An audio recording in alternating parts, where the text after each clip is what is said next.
Good evening, I'm Juel Claxton, and this is your FNN breaking news updated. Capital One infado pins and hundreds of bank accounts associated with the Trump organization was based on internal anti-money laundering compliance procedures, not politics. According to the filing, approximately 385 accounts connected to President Donald Trump's business entities, wineries, were closed after the bank's compliance team identified transaction activity matching federal regulatory risk profiles. According to the filing, approximately 385 accounts connected to President Donald Trump's business entities, wineries, were closed after the bank's compliance team identified transaction activity matching federal regulatory risk profiles. According to the filing, approximately 385 accounts connected to President Donald Trump's business entities, wineries, were closed after the bank's compliance team identified transaction activity matching federal regulatory risk profiles. Capital One is asking a federal judge to dismiss a lawsuit filed by the Trump organization which alleges the closures were politically motivated following the events of January 6, 2021. The bank emphasizes it is not accusing the Trump organization of criminal money laundering. Instead, it says the actions were part of standard risk-based compliance procedures. The lawsuit remains ongoing as the federal court took Capital One's request. We'll continue following this developing story and provide updates as new information becomes available. I'm Juel Claxton. This is FNN News.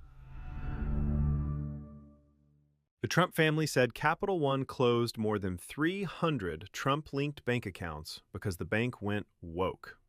Capital One's response is basically, no, we saw the paperwork. And this story needs one giant warning label. Capital One is not accusing the Trump organization of money laundering. But the bank is telling a federal court that its anti-money laundering team spent months reviewing the accounts before recommending they be closed. Those accounts were connected to Trump hotels, golf courses, residential buildings, and other businesses. Capital One notified the Trump organization about the closures in March 2021. The Trump family later sued, claiming the bank was punishing them for Donald Trump's political views following January 6th. Their argument was essentially, the only thing these accounts had in common was the Trump name. Capital One says there was another thing, transaction patterns that raised compliance concerns under federal banking guidance. Again, that does not prove a crime. Banks conduct these reviews to manage risk, and they can end the customer relationship without accusing anyone of illegal activity. But politically, this is one uncomfortable plot twist. Trump has made debanking a major issue, arguing that financial institutions discriminate against conservatives.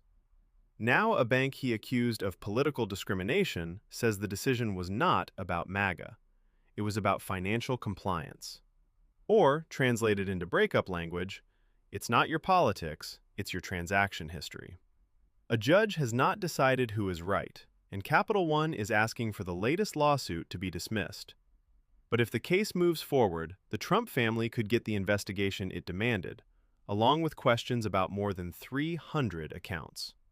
Because suing a bank for answers is one thing. Letting that bank bring receipts into court is another. Can we talk with Juel? Real conversations, real solutions. Real talk, real truth, real impact, real change.